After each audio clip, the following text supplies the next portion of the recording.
Hey, Hi, how are you? good and you? Good, good. Can't complain. Try not to. It's Monday. Yes. Okay.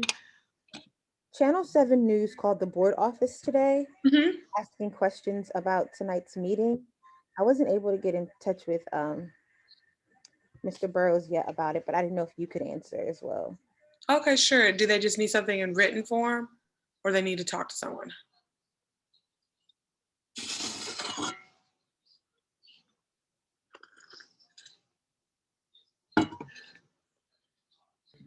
He wanted to talk to someone. I didn't even realize I was on mute. Sorry. Fine. So yeah, you can either give me his number or him my number, either way. Okay. That's I'm fine. gonna text you his Mm-hmm. Hi, y'all. I just want the meeting's being recorded right now.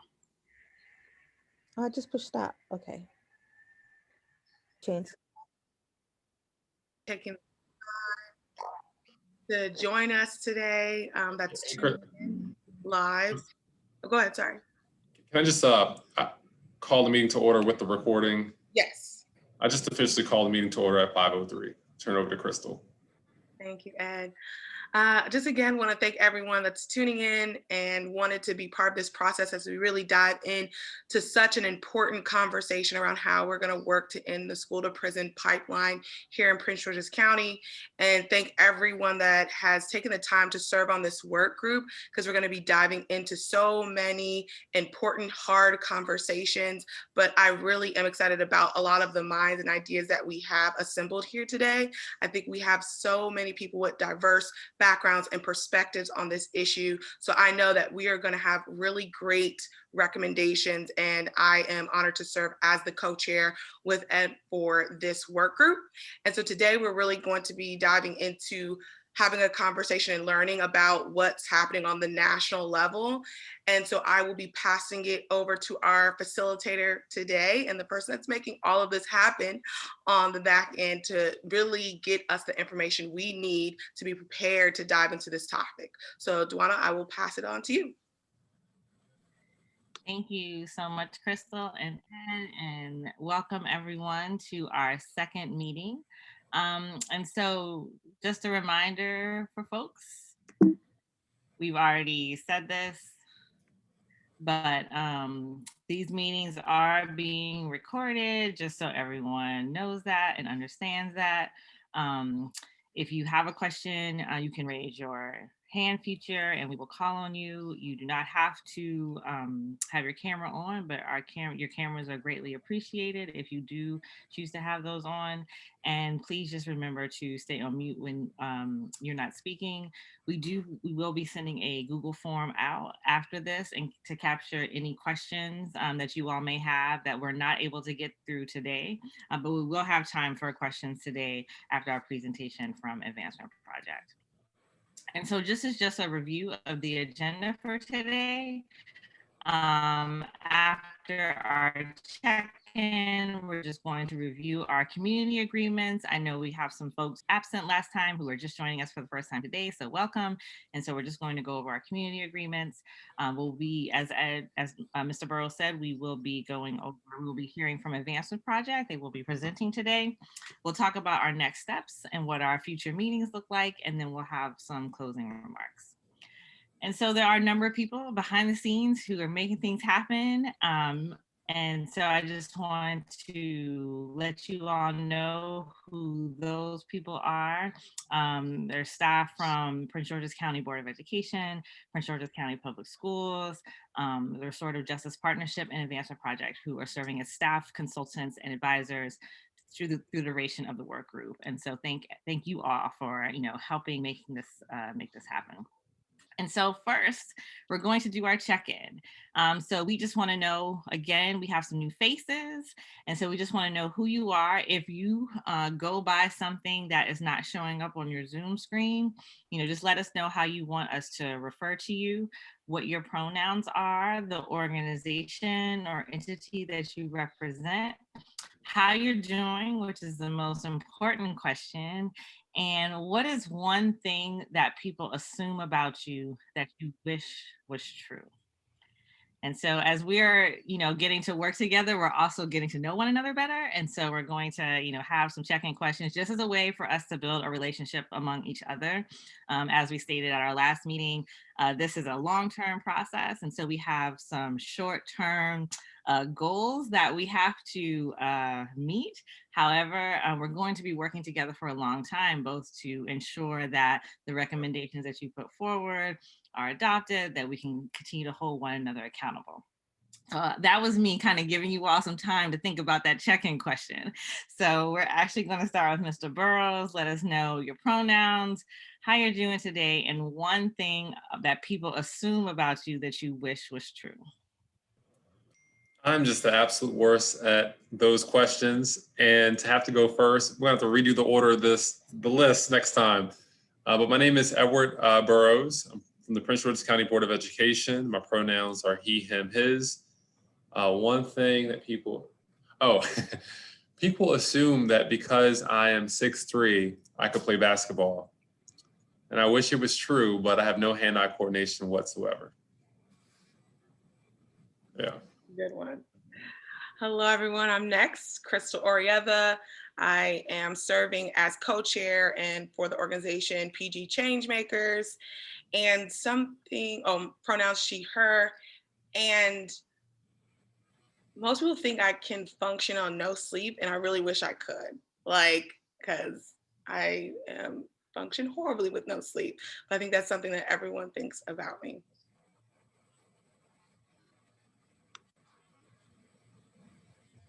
Nina, I'll pass it to you.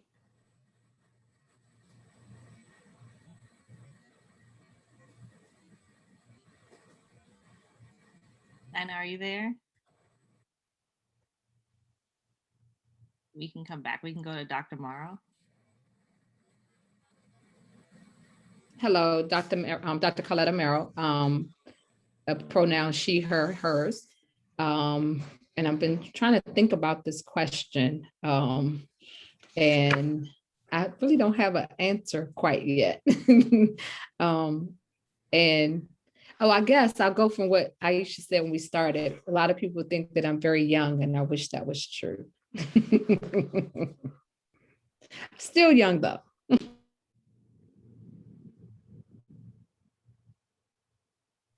Thank you. Ashanti?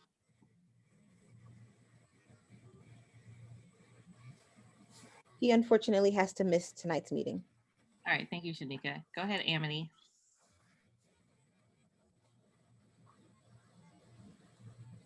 Hi, everyone. I'm Amity Pope. My pronouns are she, her, hers.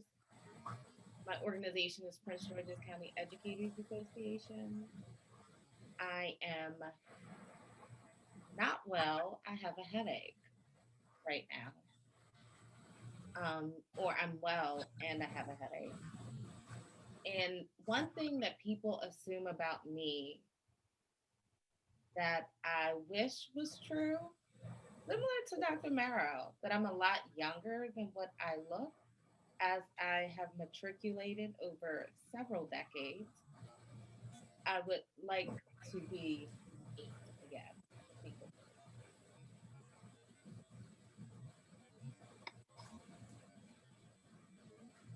Thank you, Amity. So we'll go Ellie and then Gerald and then Jana.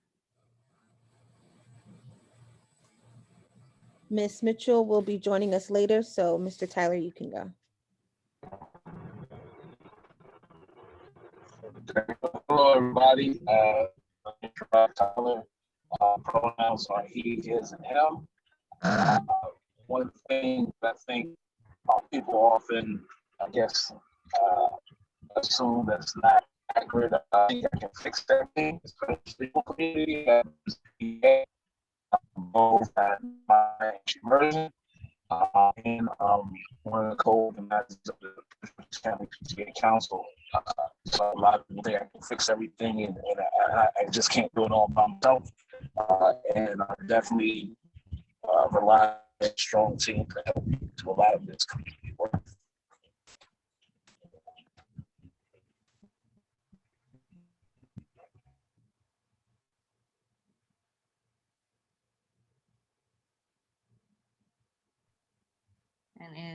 Thank you for that, Mr. Tyler. Is Jana Parker on tonight? Jana Parker is, because that's the correct pronunciation of, no worries. My name is Jana Parker. Everyone calls me Parker. So that can be the pronouns. No, she, her. And one thing people assume about me that I wish was true to a degree, is I feel like people think I'm a lot tougher, I'll use that word, than I really am. And because I hold people accountable, but they think like I'm really, really, really, really tough and aggressive. And that's actually kind of not true. So I kind of wish it was true, because then I could be like, feel a little bit more brave in the spaces that I'm actually brave in. But I know that's a little bit deeper than everyone was answering, but that was the only thing I could think of. Everyone thinks that I'm really a lot tougher than I think that I am. So. Good afternoon, Gerald Jordan. Hope everybody's well. I'm the founder and executive director of Jacob's Ladder Youth Foundation. Doing very well. Not too sure what folks assume and about me, so I'm gonna have to get back and respond on that one later.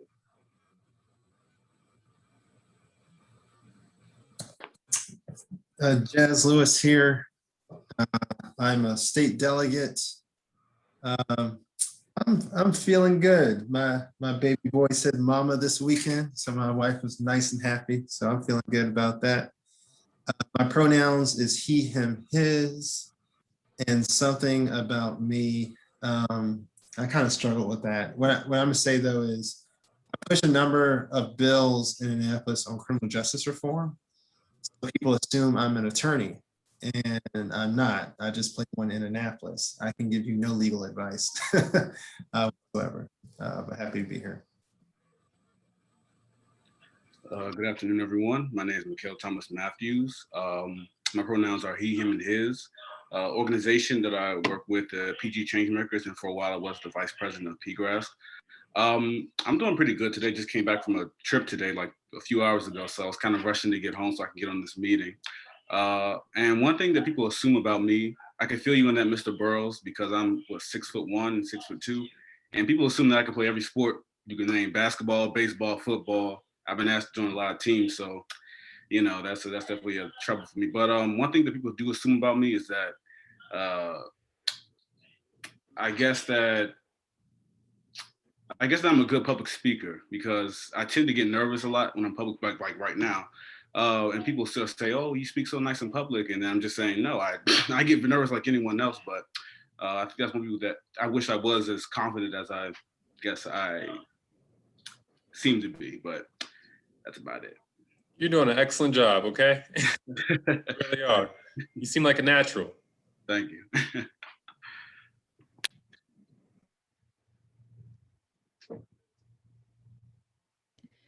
Ms. Hall will not be able to join us.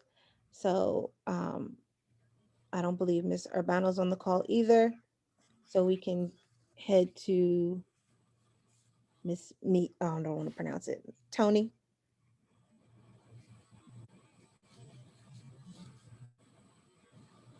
You're on mute, Tony. Sorry about that.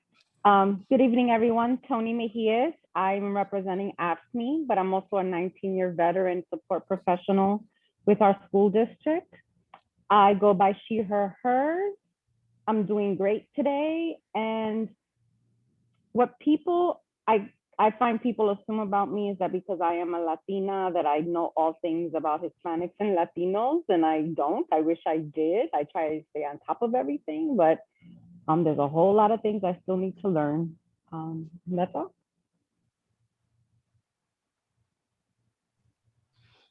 Good evening, everyone. I am Shamoya Gardiner. My pronouns are she, her, hers. I'm here representing Strong Schools, Maryland.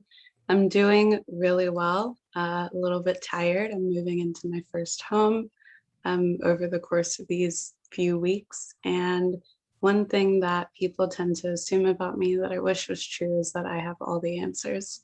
And maybe it's having been a teacher, but that is the pattern. People come to me expecting answers and I have to go and find them. I wish I knew it all. Good evening. I'm Michael Glenn. I'm doing well today. I'm a he, him, his. One thing that people assume about me is the job that I'm always relatively calm and sedate, dealing with crises, but that's not always the situation. It's just the facade that I have. I wish it was true. Truly, I wish that was true.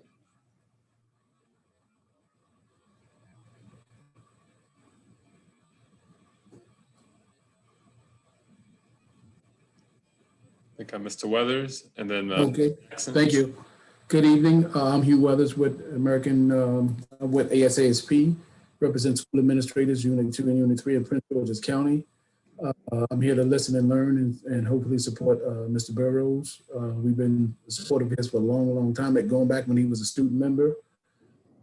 So I'm here to listen and learn. I don't really know what people think of me. I don't know, but I know what I think of me, and I'm good. I'm cool with it, and I'm feeling good. Life is good, and everything is good, and glad to be alive. You know, doing this COVID and surviving this COVID, and still be on this planet, and still can walk and talk and breathe and think and be creative. You know, that's a blessing for me. But I'm glad to participate with you all today. Thank you. And Nina, did you want to go? Yes, thank you. So hi, everyone. My name is Nina Jackson. My pronouns are she, her, hers. I am the current student member of the Prince George's County Board of Education, now alum of PGCPS. I am doing phenomenal. I'm just really humbled and honored to be in this space with such brilliant folks, some of whom I've had the ability to watch or get to know personally. One thing people assume about me that I wish was true. Like I said, I just graduated not too long ago, and I think a lot of folks assume that I'm ready to just go out into the world and take over and do all these phenomenal things, and that is definitely not the case. Very nervous, very scared. I don't really know what I'm doing, but I just hope I do it right and meet expectations. And so that would be my my assumption. And I think all those things you just said that are not true are actually true. I think you are ready to go out and take over the world. So who knows? And then also I see Valerie Irvin is also here from the superintendent's office. Hi, everyone. I'm Valerie Irvin. My pronouns are she, her, hers. I'm doing well today. It was a very busy Monday. Glad to be here, though. What is the one thing people assume about you that you wish was true? That I am very calm and even keeled, and that I don't lose my temper. That couldn't be further from the truth. Ask Edward Burrows. I just put on a good face. So I'm glad that people who know me well know that that's true about me. Absolutely. All right, thank you all so much for that. I appreciate you all playing along. Okay, so I just do want to go over our community agreements. So these are the community agreements that we adopted at our first meeting, using I statements to express any thoughts or address any concerns. So essentially speaking for yourself, speaking your truth, not sharing anyone else's story. Remaining on mute when not speaking, just to kind of cut down on background noise. So when others are speaking, we can hear them clearly. Challenge thoughts and not individuals. And so obviously this is a topic where, you know, people can fall on many sides, and we really appreciate and welcome robust discussion, but we want to make sure that we are challenging ideas and not attacking one another. Embrace discomfort. And so if you find yourself uncomfortable, that's an opportunity where we think that there's growth happening. And so making sure that if you're feeling that, that's okay. Just kind of sit with that. You know, you can think about the reason why that is, but not be afraid of that. Be patient with yourself and with everyone else here. Stay engaged and actively listen. I know that this is later on in the day, and so a lot of us are at home. There's a lot going on, but as much as you can, please stay engaged and listen to what folks are saying. Make space, take space. And so if you're someone who talks a lot, we're asking that you just kind of monitor that. We still want to hear what you have to say, but just make sure that we're making room for others on the work group. And if you are someone who doesn't talk often, we still want to hear what you have to say. And so kind of speak up and share your thoughts with everyone else. Be honest. That's kind of self-explanatory. Honor everyone's time. So we want to start on time and end on time, and be curious, open to what is being said. And so just want to make sure that these are still okay with everyone today. All right. And so now we're actually going to have a presentation from Advancement Project's National Office. Judith Brown-Dianis is on with us today to share some national research, data, trends, and the conversation around the school to prison pipeline. I'll let Judy say more about who Advancement Project is. She's the executive director there and what they do. And I will pass it on to her. I'm sorry, Mr. Glenn, did you have a question? Okay. And if I can add, I'm so excited to have her here. She is the best to ever do it. And so we begged the Advancement Project, Valerie Irvin and myself, to support us with this. And so I'm just so excited that we have her here. She lives in the county, and I'm just excited to be here. Thank you. Thanks, everyone. And I'm gonna have to like bring you with me to be my hype man. So I appreciate it. And I don't know, Shanika, are you able to do the PowerPoint, or did you get it from me? Because I'm having some technical stuff, so I can try it from my end, but I know that I've had some problems with Zoom, and I will try it. Yes, because all of the slides didn't download, so we can try yours. Okay, I'm gonna try it.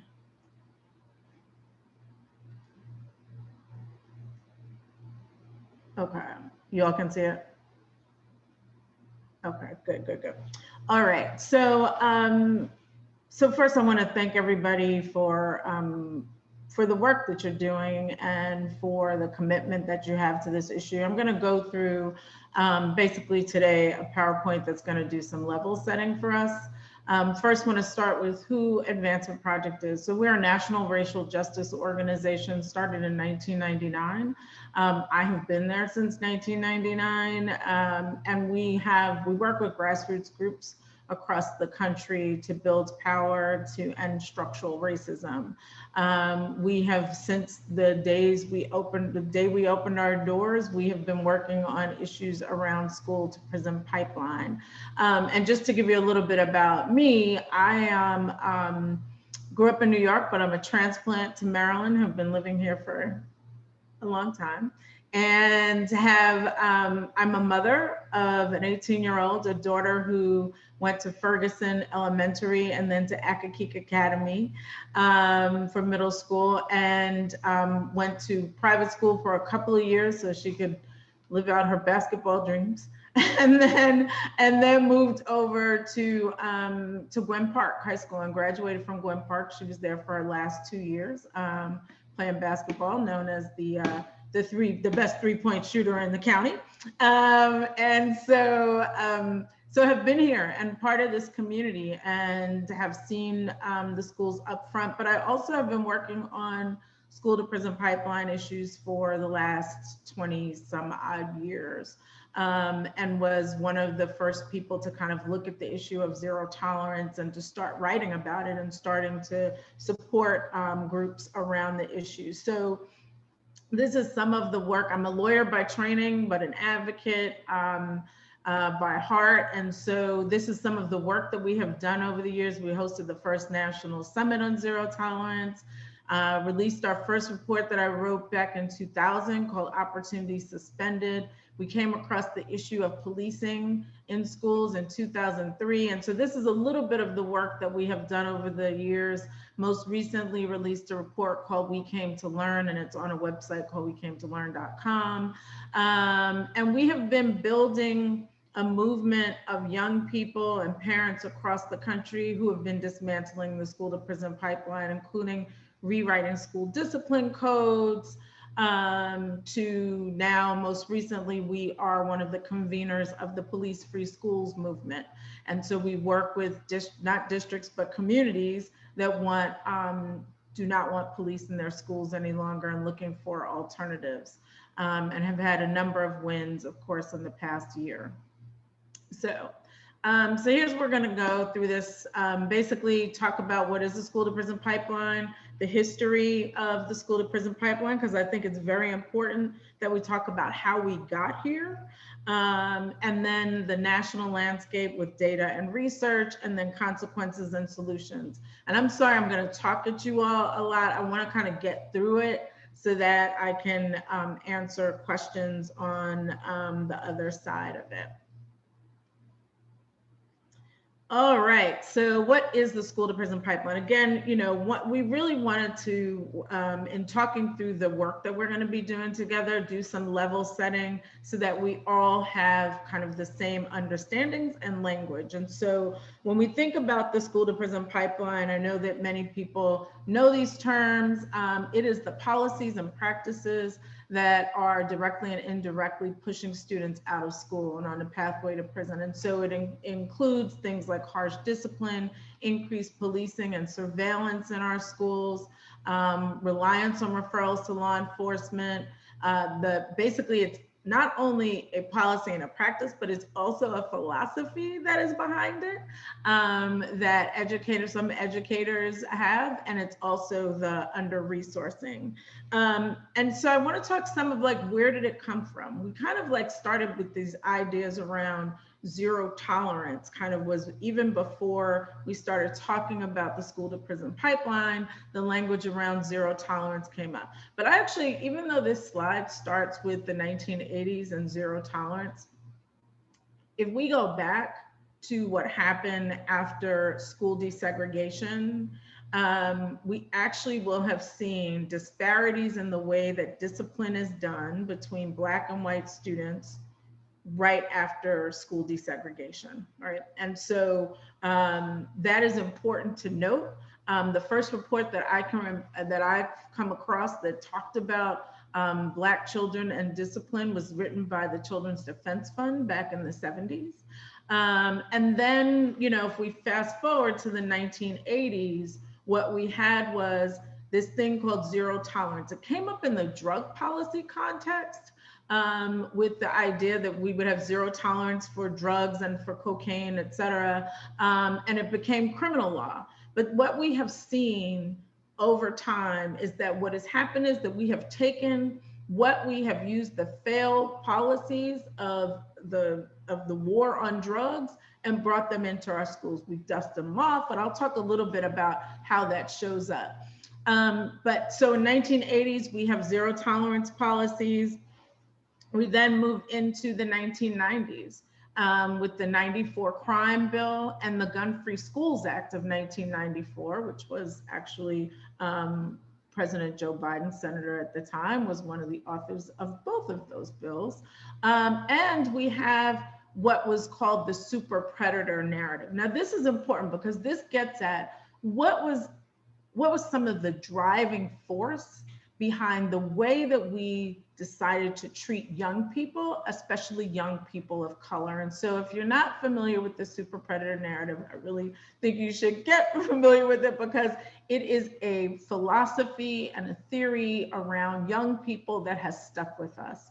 It has made us think that young people are predators, that we have to deal with them as predators, and that they are potentially cannot be rehabilitated. And so that meant that we had to harden our stance towards juveniles, young people, not only in our schools, but also in our communities. And so out of that super predator narrative, the idea was that there was a spike in juvenile crime and that we had to throw the book at young people. And in fact, now we know that the people who came up with this theory were wrong. They have retracted that theory more than 25 years after they put it out, and much policy was written based upon that super predator theory. We also, of course, had the tragedy in Columbine in Colorado, which was a mass shooting, and that led to a need, or at the time, the desire to have a crackdown around guns in particular in schools.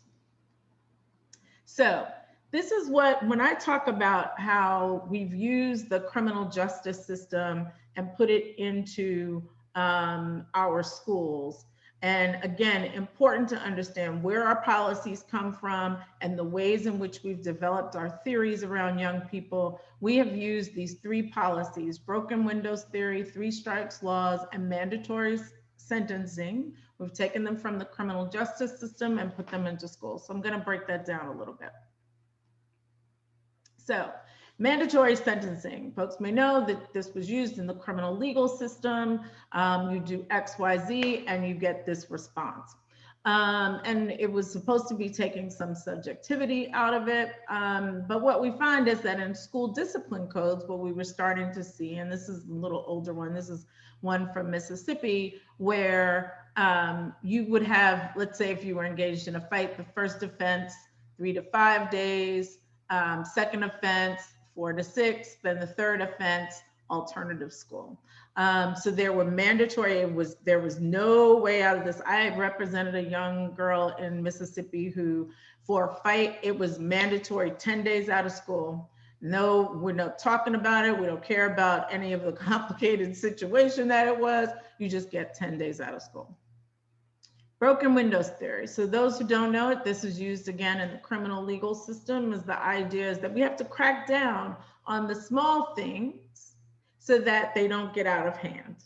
And so if we break a window, we have to crack down on that and criminalize somebody so that they don't become the next murderer, right? And so here, this is something out of Detroit, which is refusal to identify yourself, inappropriate displays of affection, again, something small that the district decided they wanted to crack down on so that young people wouldn't start to get out of control.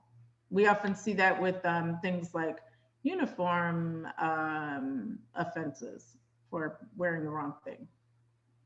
3 strikes and you're out. Again, from the criminal legal system, this example, older example from Charles County, don't know if it's still in there, but 3 strikes, it's like your first, second, third time you're out of school, potential expulsion. So again, making this point that we've used these failed policies that were failing in our criminal legal system in our schools, with the idea that, you know, and one of the things that we'll talk about is like how young people perhaps should be treated very differently, and especially in an educational learning environment. Okay, so this is what it looks like in practice. Here, you know, a few examples. A Colorado second grader suspended for throwing a pretend grenade at recess. There's the Texas high school junior suspended for writing YOLO on his standardized test and tweeting it at the school district. These are the things that are kind of like these minor things that we have to kind of kick up a notch, or that have been kicked up a notch in order to crack down on young people. So the other thing that we have done is that because of this idea of criminalizing young people and really cracking down on them, we've taken what used to be small things and made them criminal things. So pushing and shoving a battery, swiping headphones is theft or robbery. Talking back is disorderly conduct. So I remember I did another young person that we worked with, a 9-year-old girl in Florida who had gone into a classroom when no one was in there, and it was a cooking classroom, and she took kind of like the cooking flour and messed up the room. She threw it around the room, etc. And you know, she was charged with breaking and entering and criminal mischief. And you know, those were serious charges against her. So let's look at some of the data. Just want to show you kind of like the patterns of the data on suspension rates by race between 1973 and 2006. You can see that there's definitely been a pretty incredible increase as zero tolerance became more prominent in the 90s and early 2000s. You can see disproportionate impact on students of color in particular. This is a graph, again, from the United States Department of Education, Civil Rights Division. We can see here that the rate also of all students being suspended increased during the 90s and 2000s. And most importantly, Black students have always or historically been suspended at higher rates, even back in '73. All right, so this is how it can be more direct in terms of pushing young people into the criminal and juvenile justice system. Of course, you all may remember the Maryland high school student arrested and charged with theft for stealing milk from a cafeteria, the Bronx boy, 7 who was handcuffed and detained for 10 hours for allegedly stealing $5. Again, kind of like these small, what we might consider to be, or some of us might consider to be, ridiculous stories that have real and dire consequences for young people. Again, so this chart is showing you again how some of these offenses play out, right? So, and some of the examples. So petite larceny, for example, for taking a milk carton. Felony forgery for buying lunch with a fake $10 bill. Indecent exposure, wearing saggy pants. Disorderly conduct is one of those that becomes like a catch-all and disrupting school. Another category in school discipline codes that become a catch-all, because it's like, okay, we don't really have to define what it means, but we can use it as a tool to actually push back on young people. All right, so so let's go back to the time again. So we come through the 80s and the 90s, and then we see in the 2010s with President Obama some real progress around the issue of school discipline. And, you know, I would say we have Jana and Jess Paul on this call who worked at Advancement Project over time, who, you know, we played a major role in that. But really, so President Obama and the Department of Justice and Department of Education put together some guidance because school districts were saying, okay, you all keep talking about this school to prison pipeline. We don't know what it is. And how do you show that there's discrimination in discipline? And so they put out a guidance. But then, of course, we saw the tragedies in Newtown and Parkland during this time. And what we often see is that when we have these major tragedies, that the first thing that school districts and especially elected officials want to do is to hire more police, to what we call hardening schools. And unfortunately, what we know is that when we hire more police and put more police in schools, we're going to see more young people falling victim to the school to prison pipeline. And so while it seems to be a quick fix, it has incredibly long consequences for young people. So nationally, here's the landscape.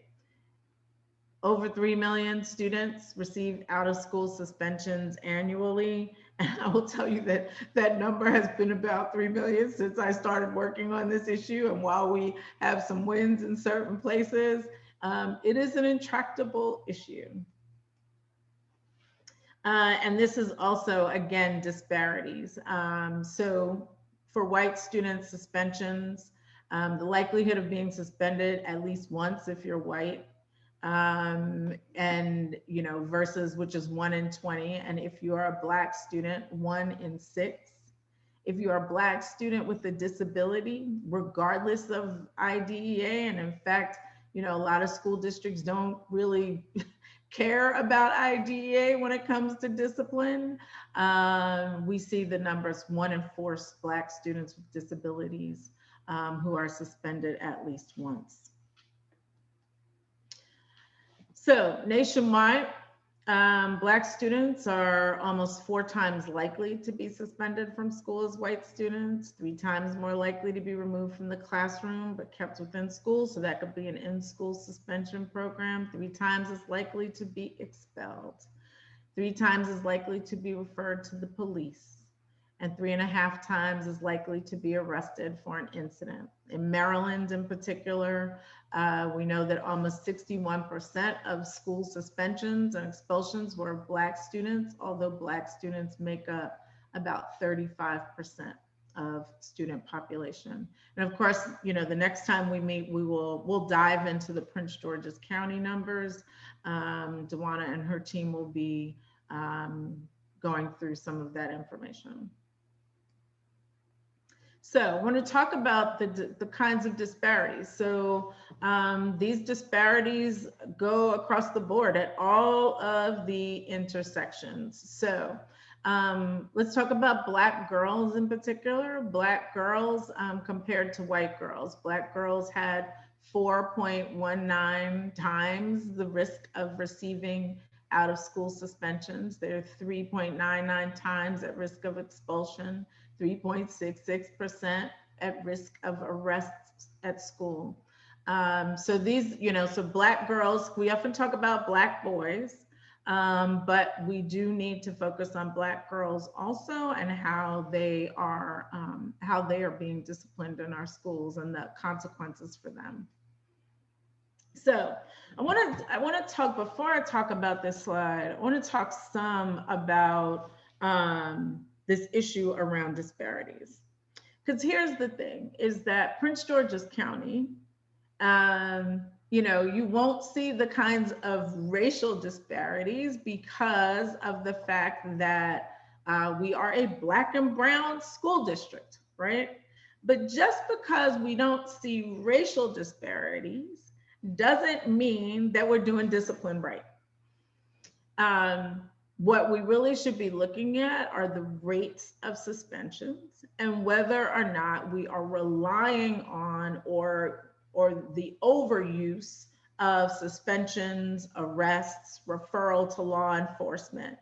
The other thing I want to say is just because we have Black administrators does not mean that we are not doing the wrong thing and that we don't have a school to prison pipeline issue. So it's sometimes we can kind of like think like, well, that's not us because we're not XYZ district that has these disparities, even like Montgomery County or Howard County or some other county. We're not them because we don't have disparities. I just want to caution us because I want to get back to the idea that some of this also is around our philosophy on discipline. I will never forget the first report that I wrote on school discipline, and I met with a number of principals to understand their theories on discipline. And I met with a Black woman principal who said to me, I raised 3 Black boys as a single mom. And I know that I need to be hard on Black kids. And that, you know, it was kind of a spare the rod, spoil the child mentality. And I've got to crack down on them because I need to make sure that they're good when they get into society. And her suspension numbers were ridiculous. Just the amount of time that young people were spending out of the classroom. And not only that, they were out of the classroom, but the recidivism rates were high. So not only were they suspending young people, but they were suspending them over and over and over again. And young people are not learning anything from being suspended this many times. Another place where we've seen this is referrals for ticketing of young people in LA, right? Where schools ticketing young people, high number of rates, they're $500 tickets, we're cracking down. And the thing is that one thing that they didn't do was they didn't like get at the root cause, because when they finally started talking to young people about why they were getting these tickets for being late to school, they figured out that a lot of these young people had to take their sibling to school. A lot of these young people were scared to go across gang lines, and so it was taking them longer to get to school.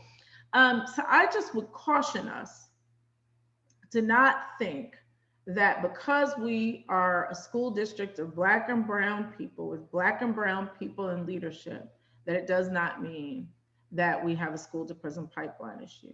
The other thing that I have found in my work is that we often also have Black males in the assistant principal role as the disciplinarian. And I have seen that role being filled time and time again by people who are very much strict disciplinarians. They believe in zero tolerance. And so that's the results that we get. And so I want to talk some about this adultification issue, because this is one of the issues that also crosses, that is very important when we're talking about Black children in particular. And no studies have been done on Latino children yet, but I would bet that it is the same, which is this idea that adults perceive Black youth as being older than they actually are. So there was a study on Black girls that showed that even as young as the age of 5, that Black girls were being perceived as being less needy of protection and nurturing when compared to their white counterparts. Black boys, there's a study that shows that they are seen as 3+ years older than they are and less innocent. So what are the implications for this? The implication is that we expect them to be responsible for something and accountable for something that they can't be accountable for because they're children. And we hold them to this standard of you're 10, but I'm holding you to the standard of 13, or you're 12, standard of 15. And so that means that we don't bend for them. We don't think about where they are developmentally. We just expect them to be more accountable. And one of those examples is in Rochester, New York, which was a recent example with a little Black girl was handcuffed by a police officer during a family incident. She was out in the cruiser and they're getting ready to pepper spray her, and they say, "You're acting like a child." And the 9-year-old girl had to say, "I am a child." So again, adultification is an issue that we know is problematic and that we really have to take into account. So what do we know about the discipline disparities? Again, disparities, and even when we're talking about rates, can't be explained by differences in student behavior between the races. So we don't have higher Black suspensions because Black kids are worse, right? They behave worse. That's not the reason, because when you look at comparisons of actions, it is the same, except Black kids get a harsher punishment. So as I said, students of color punished more severely for less serious or more subjective infractions. Students of color also attend schools that rely more on harsh discipline. That gets me back to that example of the Black woman principal that I was talking about. So the principal uses zero tolerance, and it's an all Black school, so they're getting higher suspension rates. And that behavior that triggers little to no response for white students often results in severe consequences for students of color. So this includes things like disrespect that we see in codes of conduct, insubordination, these very subjective offenses that is in the eye of the beholder. And when we see a Black kid do it, it often means something more and is more serious than when we see another kid do it. So studies have consistently found that disparities in out-of-school suspension are greatest in those behavioral categories. Again, defiance and disrespect, and are subjective. All right, so consequences. Students who get caught in the school to prison pipeline, who are suspended, in particular suspensions, are more likely to fail academically, more likely to not graduate, more likely to enter the criminal and the juvenile and criminal legal system, and to live a life of poverty. The other thing is consequences, lost days of school. So you suspend a child, and where are they? They are sitting out of class.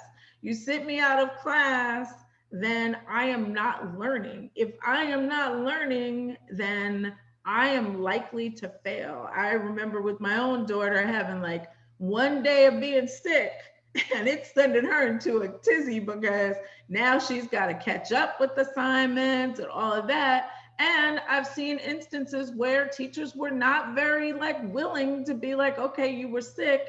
Let me give you, how much time do you need to get the assignment done? And at the end of the day, isn't it about getting the assignment done, not about the timeline?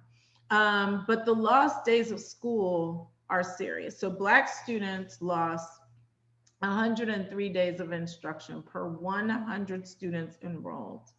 That's 82 more days than white peers. Black students lose more days of instruction due to out-of-school suspension than any other race of students. Black boys lost 132 days per 100 students enrolled.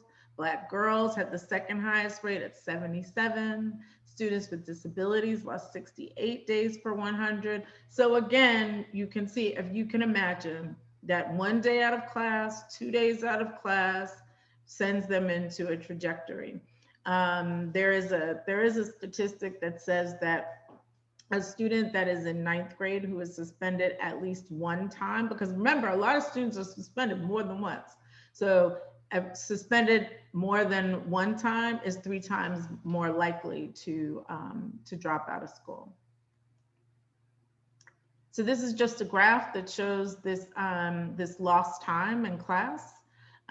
Really important, especially for educators, because the other thing is for educators, a kid is out of class, they come back to school and they're like, I don't understand what you're talking about. And I've seen it where they then start acting out in class because they're like, they start talking to their classmates and all of that because now they're behind and they don't understand what's going on in the classroom. And so again, really important to acknowledge. This is just some national data for that connects US education and incarceration. This is just general numbers of graduates, high school graduates, and high school dropouts. So just want to turn towards some of the solutions. Just if you don't know, there is a student, youth, and parent-led movement across the country that we've been pleased to work with that has been working on ending the school-to-prison pipeline. That has included everything from, like I said, rewriting school discipline codes. One of the groups that we work with in Denver started with doing that. We rewrote a school discipline code together. We then came back and changed the memorandum of understanding with the police. And just most recently, we were able to get police out of schools in Denver. And those young people at Jóvenes Unidos had quarterly meetings with their superintendent to grade them on how they were doing on the new school discipline code and kept them accountable. The other part is that since the murder of George Floyd, we have been doing work around getting police out of schools for a number of years, but since the murder of George Floyd, Minneapolis was in the news, of course, for ending their contract with school police. Since then, there have been 35 school districts across the country that have ended their relationship with the police. And again, all driven by the movement. So these are some of the demands that young people have been making. Really important is that young people are saying, hey, we want something different. And that something different means that we want curriculum that speaks to us. We want clear definition on infractions. We want police out of schools. We want restorative and transformative justice in our schools. We want counselors who can help us, who can actually have time to actually help us and give us support. So not just the college counselors, but mental health supports. We want community control of schools so that there's some feedback, because we know too often school districts tend to be very insular and don't get a lot of community input. And again, culturally affirming curriculum. And I know Jana probably will talk more about this, but restorative justice shifts the paradigm from what punishment should the rule breaker get to how can all those who were harmed come together to address each other's needs. It uses a set of practices to create meaningful relationships between students and other students and teachers, and gets to the root causes when conflicts arrive, but it also is about building out a culture of care. It's not just like a program that we do this one thing when there's a fight or something like that, but it's how do we build a whole school culture. These are resources, and we'll share the slides, and some of this stuff is probably in the reading anyway. And that's it. And Kaisha didn't show up, so it's just me. So I'm sorry to go on and on, but I just wanted to get through it before we had a further discussion. So that's it. So I will take questions, hoping that that was helpful in doing some level setting. Are there any questions for me?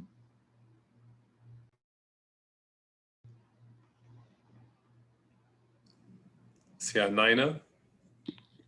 I didn't have any questions as of yet, but I did have a few comments and sentiments I just want to, I guess, put into the space.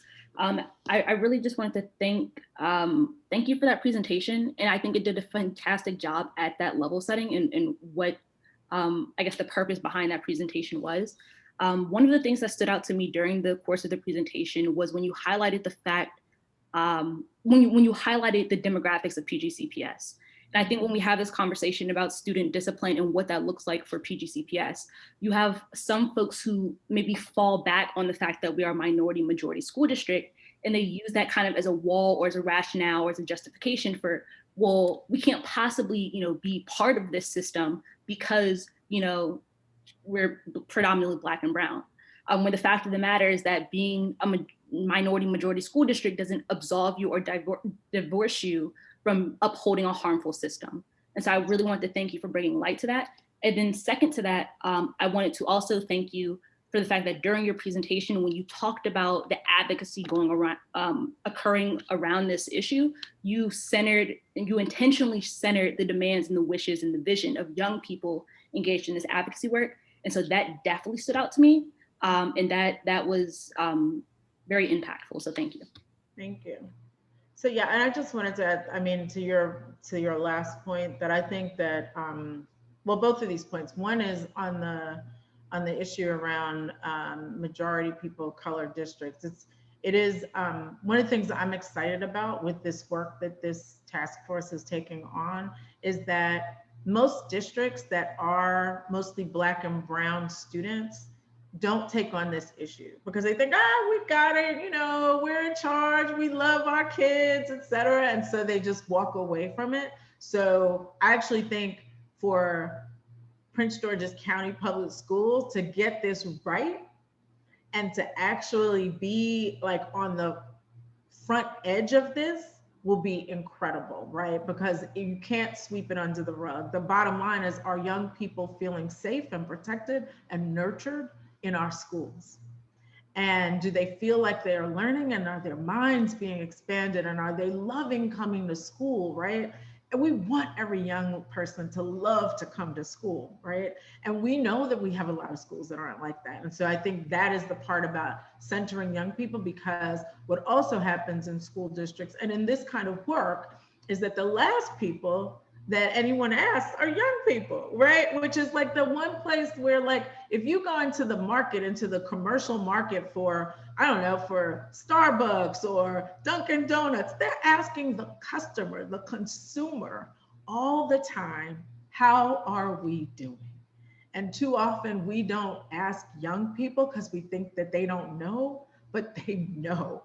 They know that something is wrong. They may not know what the other thing looks like, that is the better thing, but they know that what they got isn't feeling very good. So I think that it's important. It's hard to do, but it's also important. So thank you. So we have, thanks, Judy. So we have Mr. Matthews, Ms. Parker, and Mr. Tyler. Yes, thank you. And I do want to add on to what Nina said. Thank you for definitely including the voice of young people, because as you said, we are kind of the, forefront of what we want, and you did include our actions of what we would like. I wouldn't say demands, but what we're asking for. But I wanted to kind of ask if you can dive into what the plan is for the mental or the counselor part of what you said, because I didn't know that you mentioned, counselors, school counselors, instead of police for our schools. However, in a way, I think that we all can agree that some of the damage has already been done in terms of what some of the ramifications of the police in schools and the policing in schools, school to prison pipeline has already done to many generations before us and as to come now. So what would be the steps to take towards helping students who are in our schools now, let them know, hey, we got your back, we have you covered. We're not going to let you just be tossed about like rag dolls. We're not going to let this happen anymore. What can we do then? Well, I mean, I think, thank you for your question. I think there's a few things. So what's happening in other school districts, and I know Prince George's County School Board did not vote to remove police from schools. And I think what is happening in other places is that they are doing that because young people and some parents are saying, we don't feel safe with police in our schools. And that money that we're spending there, we could use in other ways. And some of those other ways are, how do we get actually counselors who are trained in mental health supports? So for example, young people coming back to school after a pandemic, right? For a year and a half of being online and being isolated, some young people who are living in situations where they are not safe in their own households, right? They're coming back to school and it's just like, okay, welcome back, right? Like, instead of like, how are you doing? Do you need to talk to someone, right? And often, even when we see disciplinary issues, it is that there's a root cause, right? And so what we need the real mental health supports for, and some of this is in conflict resolution, et cetera, are people who can get at the root causes. So if I'm in a fight, there's a reason that I'm in a fight. I was probably not just acting out, but I'm just in a fight for a reason. And so how do we have people who can help and who understand child development and who understand how to get there and to get young people the resources? Because sometimes we want the counseling in a school, but then maybe it means that there are some other, maybe the kid, maybe the young person needs a doctor. Maybe they acted out because they need a dentist. Maybe, so you can point young people to the kinds of other community supports that they might need beyond what's in the school building. Thank you.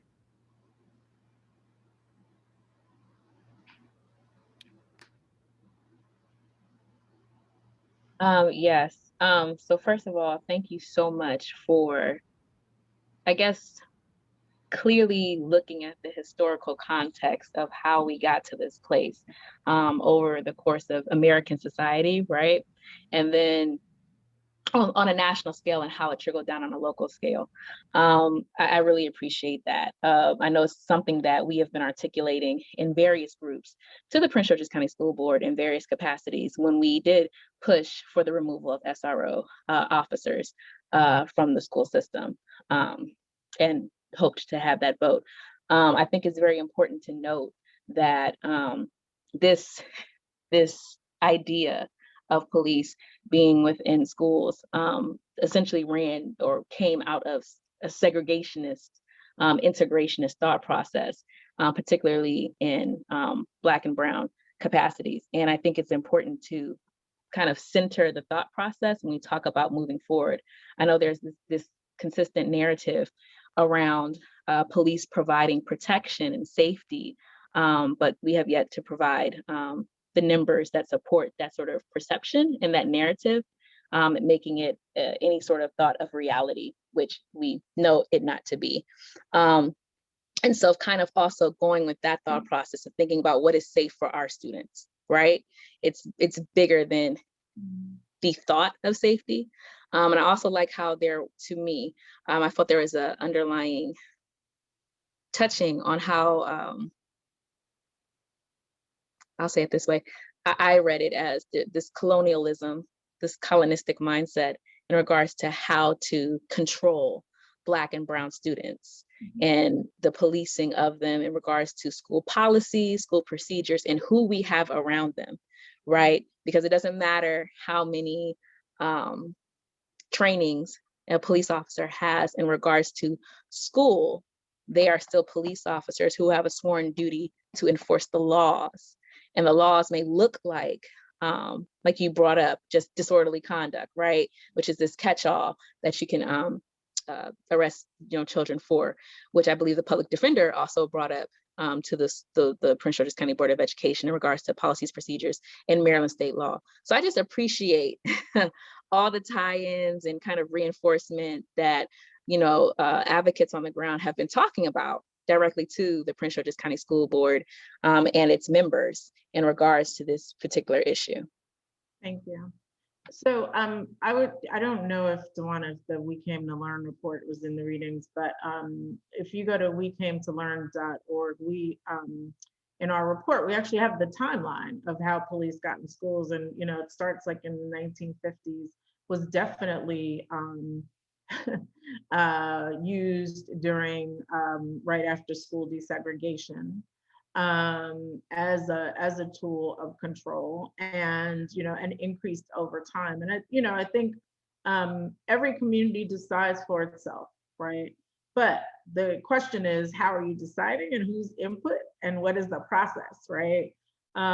Because we know that for a lot of young people, especially after what they witnessed last year with the murder of George Floyd, that there are a lot of young people who do not feel safe with the police, and you can call them anything you want, SRO, they're still law enforcement. And so what we know is that when you have law enforcement in a school building, that they are there to enforce the criminal code. And so that means that you will see arrests and referrals to law enforcement higher than in schools where there aren't, because they're just standing around. And in some places, what we've had to do is try and limit their role in the school building so that they don't get involved in school discipline. But even beyond that, a lot of young people, and the young people that we've worked with across the country, do not feel like you get a nurturing, safe environment with a police officer in the building.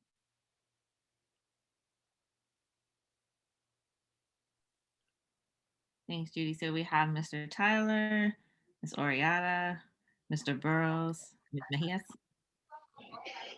Thank you for that presentation. I think it definitely opened my eyes to a lot of things that I probably either have not considered or taken a different purview of those issues. My question in particular centers around your point on Black adultification, because I think that's something that's extremely important, and it's resonating with me right now, even within my school community, as well as this overall project. My question for you is, because I think this also probably applies not only to school administrators and those who are in the school system, but I think that mindset, it's somewhat cultural, of thinking that because we are of color, that we have to be harder to make it in this world. And I think that trickles down to parents as well. So my question is for you is, in your studies and in your work with other school districts, how did you, or what measures did you encourage school systems to take on a macro level to combat that idealism of Black adultification? Yeah, thank you for your question. So this is one of those issues that we kind of knew existed, but like, I would say like on the solutions part is like nascent, right? Like we're like, this is just getting into like uncovering some of the things that we have to fix. So I don't know, like, so no, I think this hasn't been something that has been fixed anywhere because it's a societal problem, right? And I think part of it is there's both an effort to increase the conversation around it, and I think you're right. This is not just an issue for our schools, right? This is an issue for our young people on the street, right? This is an issue in our families. And I want to separate it out because there's adultification, which is we see young people as adults and older than they are and expect them to have the responsibility of somebody who's older. So like when sometimes in our community, when you call a little kid, little man, right? Like little man, right? No, he's not a man, he's a child, right? So there's that issue versus the issue of how we discipline. And so I think those are two issues that you've raised, and the how we discipline, the spare the rod, spoil the child is something that is a philosophy and theory that I think has been definitely baked into the way that we see our school buildings. And I would say that the solution to some of this is not only us learning about these problems, but also, again, in restorative justice, because it is a shift in culture. It is a shift in the way that we interact with each other and how we see each other and how we care for each other in a school setting. Thank you for that. I appreciate that.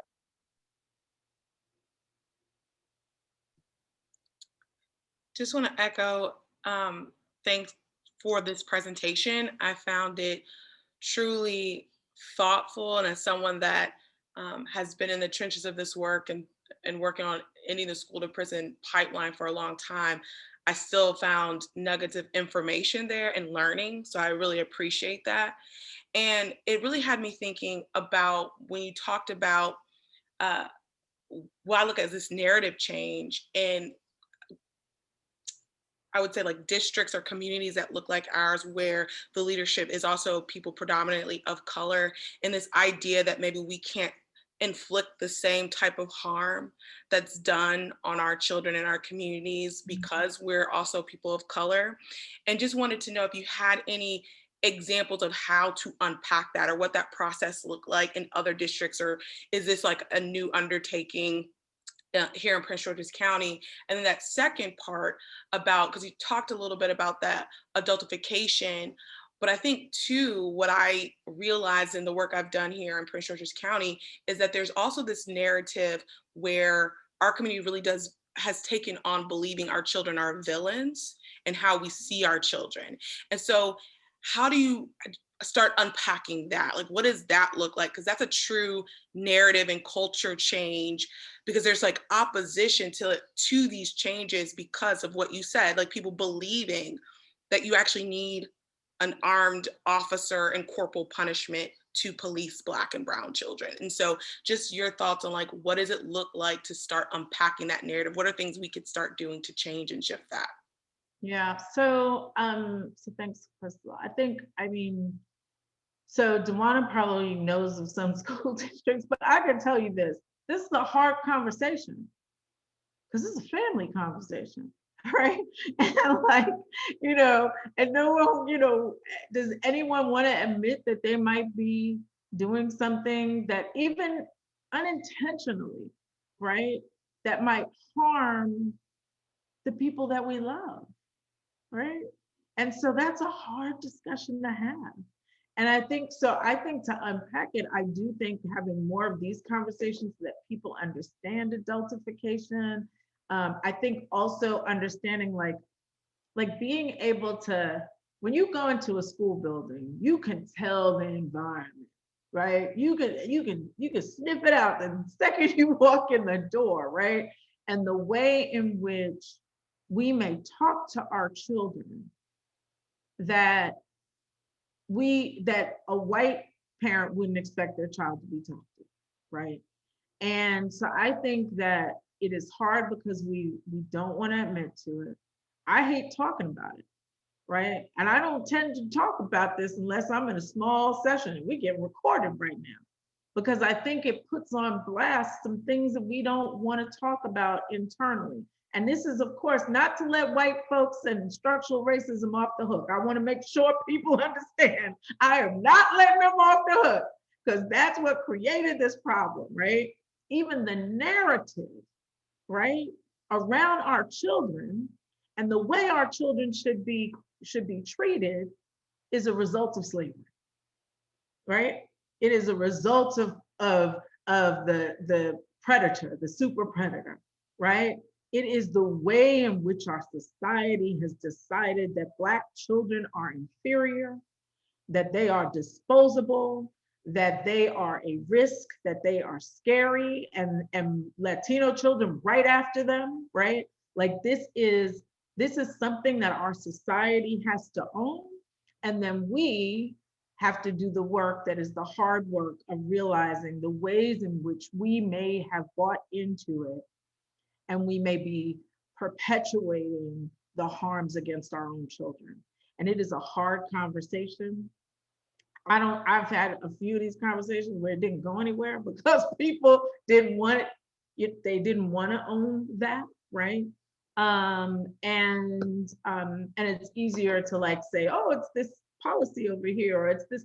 But again, you could have all the policies in the world, but if you're not treating young people and young Black and brown children as if they are our jewels, then you're going to get these results.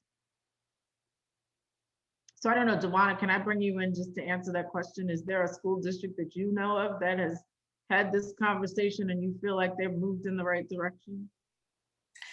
I think more school districts are having the conversation, right? That conversation around anti-Blackness is right. Like that's what we're talking about. And this idea that, I mean, as Judy was saying earlier, that we have to be hard on our children because the world is hard on them. And so we must be tough. And what that is rooted in, that some of us have brought into that idea of white supremacy as well, right?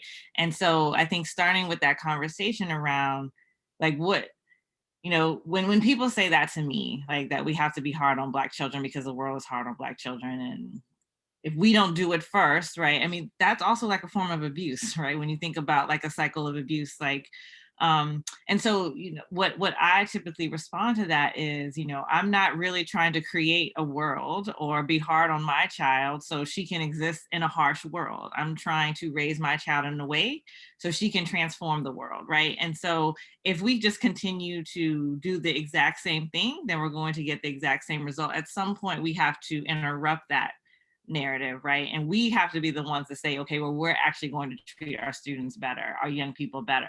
And that is why, like, just starting to have the conversation, not letting people get away with, I don't want to participate. And so when we think about as a school district, what does that look like? Well, there are, I think in most school districts, right, conversations around anti-racism or race are still optional, right? Like people still, they don't have to go to them. They are opt-in. Even though you are teaching students of color, you don't have to ever talk about race. And so, because we actually value comfort over a Black or brown child's safety. And so we actually have to get away from that. We have to start to mandate, if you're going to be around Black and brown children, then you have to have these conversations, that you can't say that you're uncomfortable, that we're not going to, you know, give more weight to your comfort when a lot of our young people are feeling unsafe, and that we're going to, at some point, we have to say that we're going to actually stop that thinking, that we're not going to be hard on children, that they are indeed children who need love and support and nurturing. Judy mentioned, you know, restorative justice a lot. You know, that can help, but we also have to understand that not every educator loves children.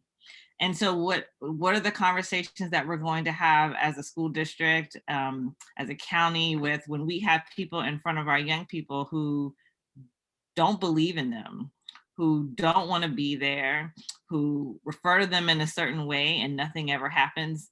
You know, a lot of that onus is on us too. Like, how are we going to hold ourselves accountable to be able to do something about that, right? And so I think there are many levels and layers about the work that needs to be done. But I think we're in a moment now, and I think especially after COVID and everything that has happened, if we don't kind of capitalize on this moment, then it's lost, right? And so, you know, this is the time to kind of have those conversations where people are open and willing, and we actually see the attack on, you know, from across the country, where people are saying we don't want those conversations to actually happen in school. And so now is really the time where we do have to be more thoughtful and move forward with this, because as you can see, that like the other side is like always building and always thinking and always transforming, and so we have to keep up with that as well. The only other 2 points I want to add to this is, one is that every generation thinks the next generation's crazy, right? You know, like my mother thought she's like, oh God, that music, that rap music is like, you know, so like that happens with every generation, right? And so there's also this like, I don't understand them, right, kind of thing. And like, because I don't understand them and they look different from what I was used to, then I want to deal with them in a particular way, right?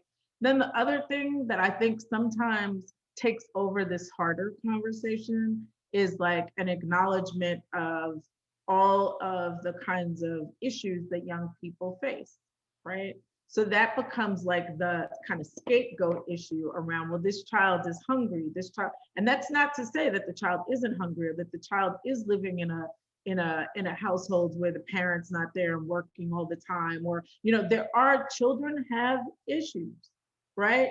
But then what happens is we want to like say like, that's actually the problem. These kids got problems, right? It's not us. It's that they got problems, their parents got problems, their parents are not around, their parents don't come to the classroom, their parents don't come to, and we don't like then sit back and say, okay, the kid has some issues, right? And what am I doing, right? How am I interacting with this child, even despite whatever that is that's going on in that child's life? Am I an adult who's nurturing that young person? And am I adultifying them? Am I, et cetera? So I don't know who's next in that.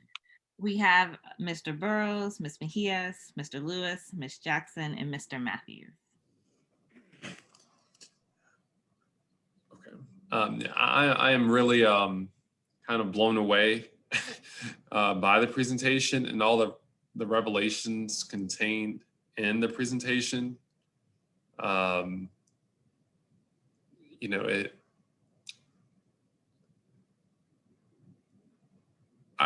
I would love somehow to have this conversation with a lot of people, because I think this level of education just doesn't happen until you have policymakers who have uninformed opinions or limitedly informed opinions based off of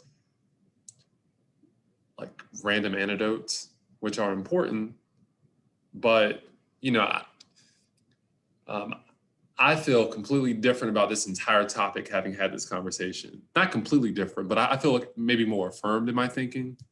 And I just wish that you could do this in front of, you know, the entire school district, the entire county government, the entire, you know, our delegations in Annapolis, because the thing that I've been wrestling about, and a lot of us on this call appear to be like-minded, and I know Crystal designed it that way, but I guess I'm just trying to reconcile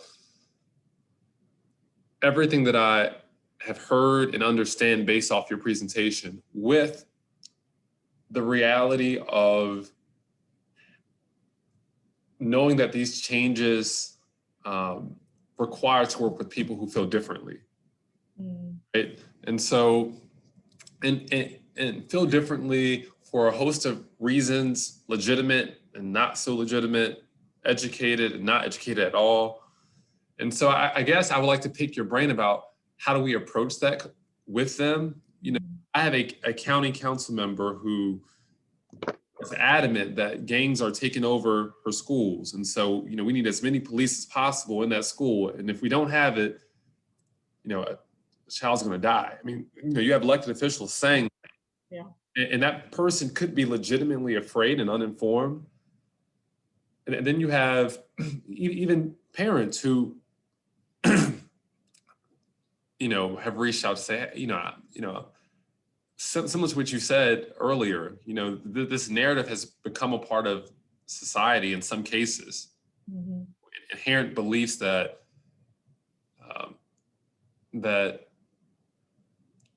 I guess I'm speechless. So if you could just start talking, I'll be quiet. But So yeah, so here's the thing: is I worked with a lot of people on the other side, or have beaten them down over time. I'm just kidding.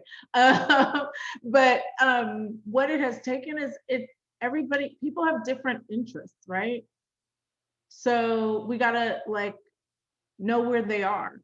So for example, for teachers, sometimes you know, we used to not deal with the teachers union, and we were like, hey, we actually should be talking to them because they're against us on everything we're trying to do.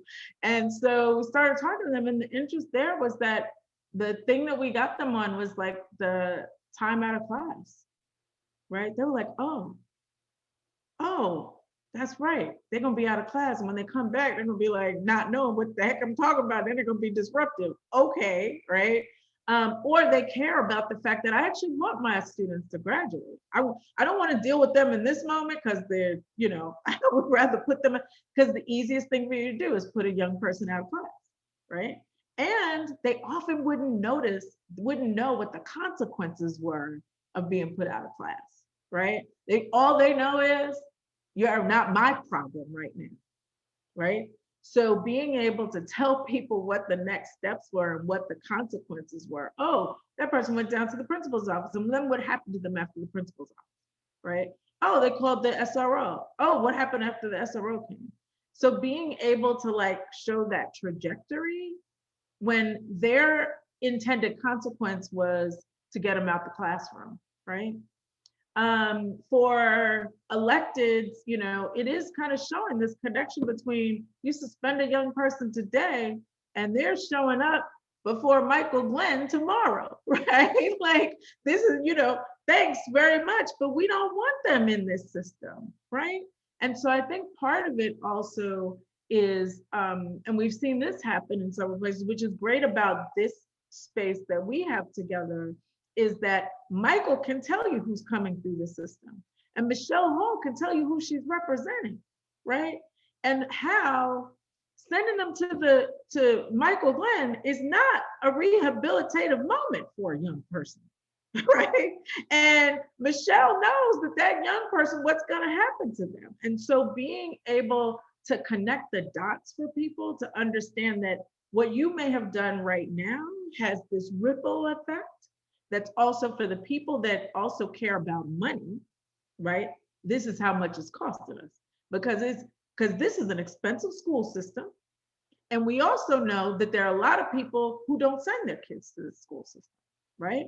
Because they're like, oh, I'm opted out. I got money, I'm opted out. Well, that's because they have a certain perception of the schools. And so I think there's work that we need to do because the stories are here, even in this group, of how they've interacted and seen that young person come through the pipeline. And to be able to spell out for people what it means and what the impact is, and to start changing our thinking, because sometimes this is the other thing, is we're stuck on what we know. And we can't imagine a different future. And so part of what we have to be doing is giving people the room and the space to dream about something different that isn't what we have right now. Because if we all dreamt today about what our school system would be, we all know that it wouldn't be what we have right now, and that we would want something different. And so I think that's it, Ed. Like, this is really important for us to be having these conversations and to spell out for people what the consequences are, and how in the end, if we keep on this trajectory, we're going to continue to fail generations of young people.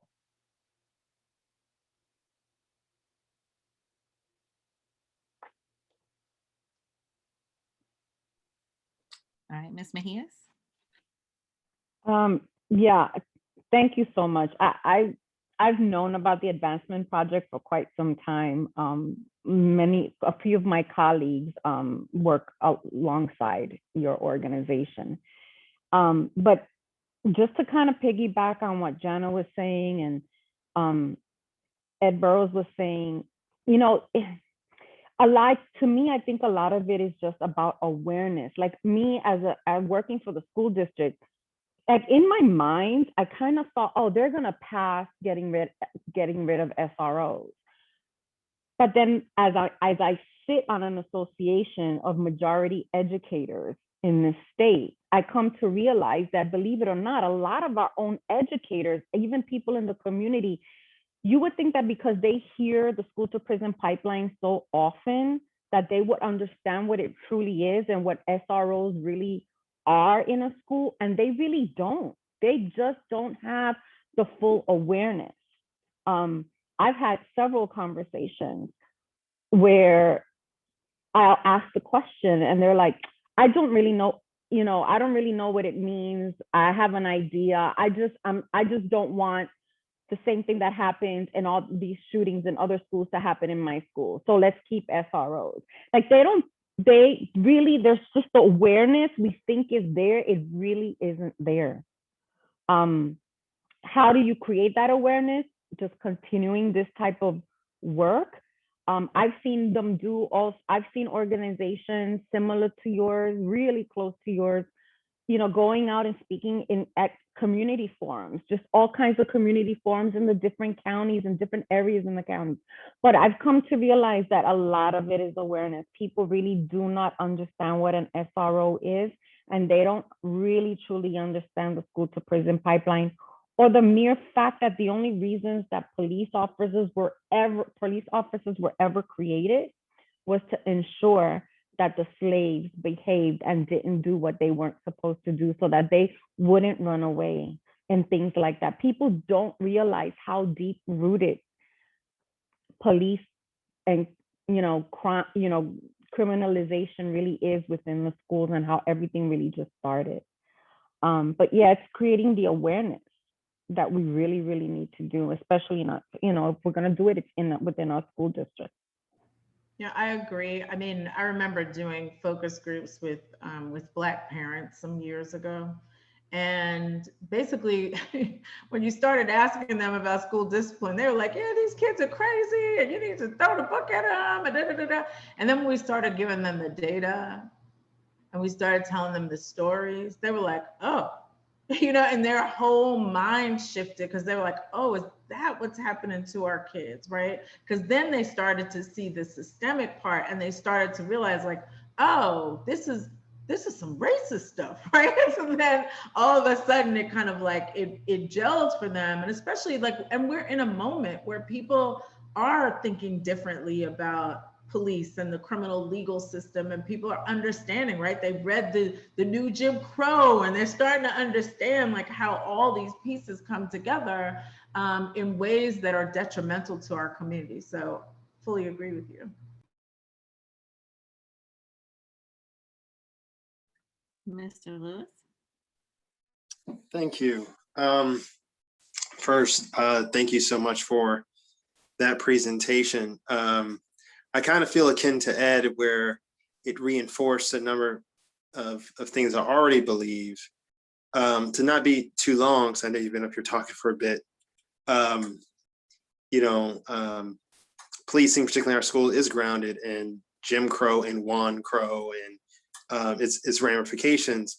Unfortunately, like you said, I think many in, I know the Black community, but minority communities loosely, have this tough, like you said, we need our folks to work twice as hard. They need to be tougher and whatnot, which also causes us to die sooner, right? Because we are taking racism into our bones.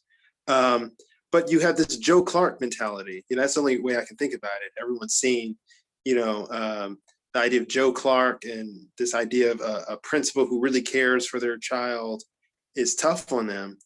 And I think to take what the last speaker said a step further, is just like, there's education for teachers, but the public. And I'd be really interested politically, what case studies you guys have seen about people building that argument among the public to educate, lay folks, right? Because I remember having this conversation as a current elected here, with my mother as Ed and the school board was working on it. And she was like, I can't believe they're crazy. And as I was talking to her, she was just like, have you lost your mind? You know? And I kind of talked her down to a point where she, you know, she wasn't raving at me, but I don't necessarily think I convinced her, right? So I don't know. I mean, I'm interested.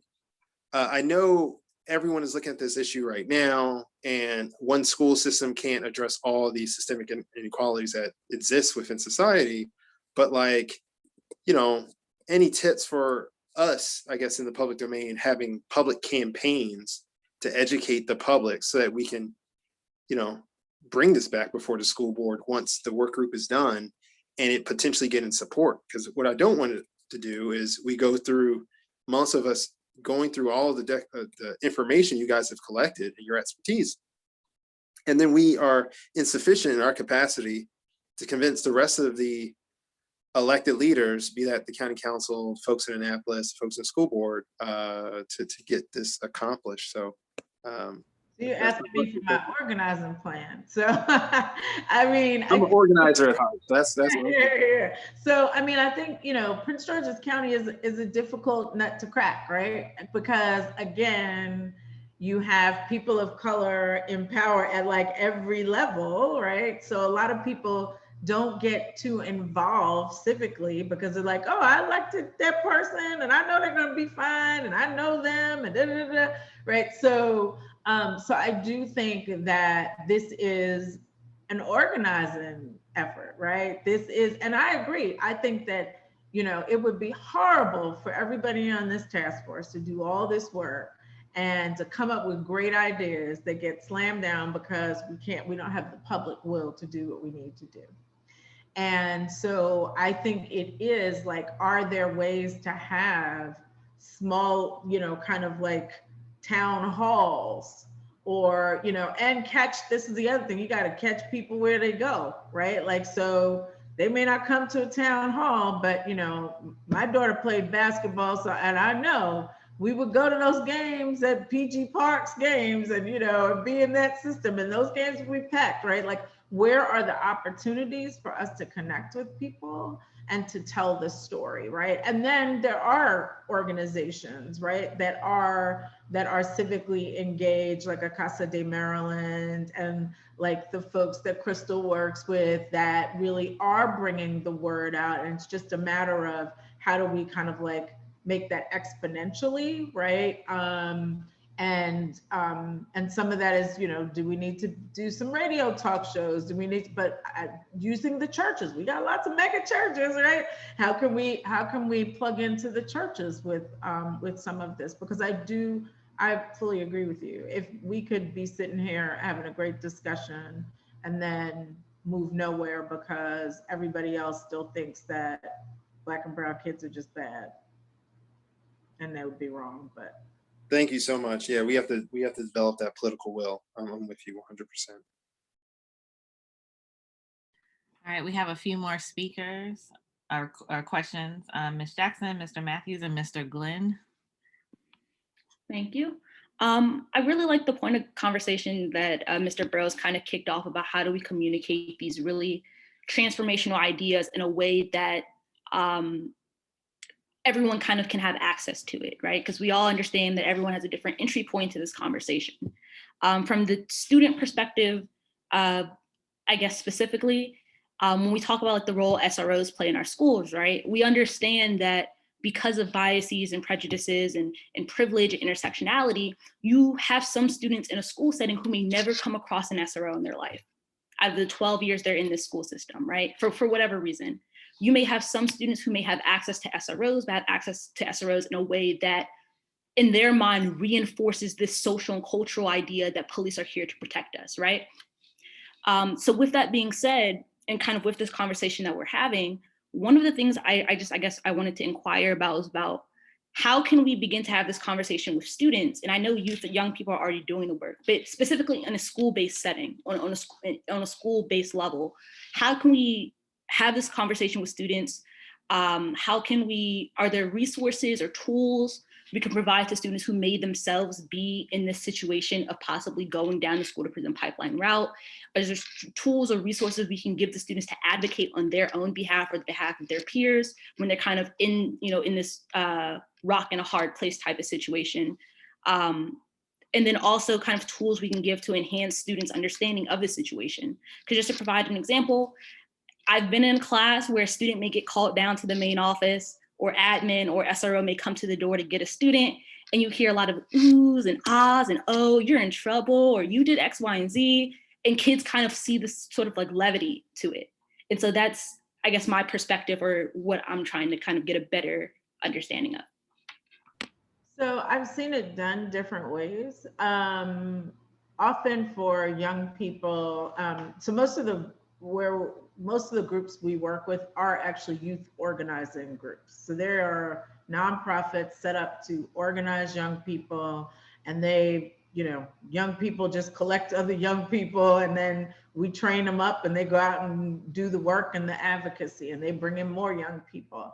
But I've also seen it done so that there are often the best way to get young people involved is through Know Your Rights trainings, so that they understand, like, here's what, if I get suspended, here's what it looks like, here's what my rights are, versus when a police officer stops me in school or whatever, because then they're getting something from it, they're learning something, and then you convert them into, okay, now let's talk about this other issue, right? So that they can now get involved in the more structural and systemic issues. And so I think that is one way to get young people involved. And I know that my organization is actually, we're building out a regional organizing hub that is DC, Montgomery County, and Prince George's County. And so that's another way we're trying to get young people start to get active. And I think lastly, we've been talking with this task force about the potential of doing at least some focus groups of young people, because again, there has to be a feedback loop. We can do this work and never hear from, we've got a couple of young people in here, but we need a broader swath of young people to hear from, so that we can make sure that whatever we're doing isn't off track.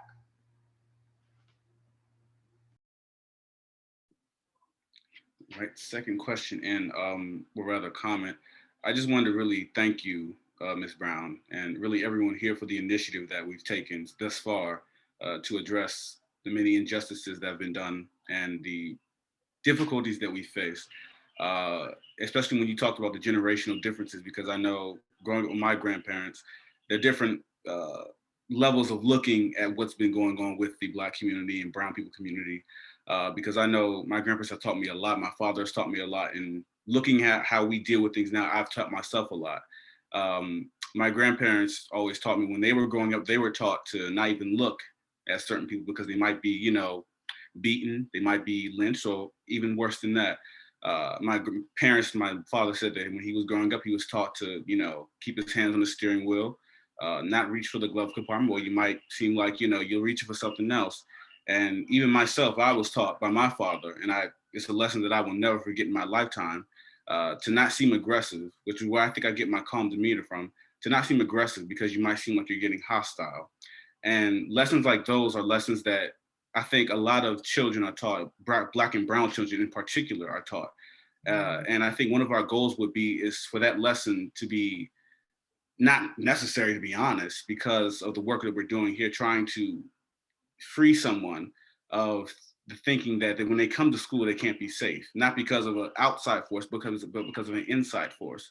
So like I said, I just want to really thank you, and it's much appreciated by the young people, how you've included us and how you've participated in actively trying to address these, not only the issues inside schools, but of outside schools, like for instance, how we were talking earlier about counselors and helping with the COVID pandemic and how it's affected children, different other things such as, food deserts and stuff of that nature. So it's definitely appreciated by, I think, a lot of young people. It really is. Thank you.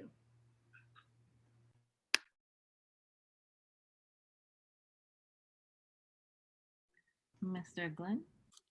Thank you. I just had a couple of thoughts. One thought was in terms of the political will.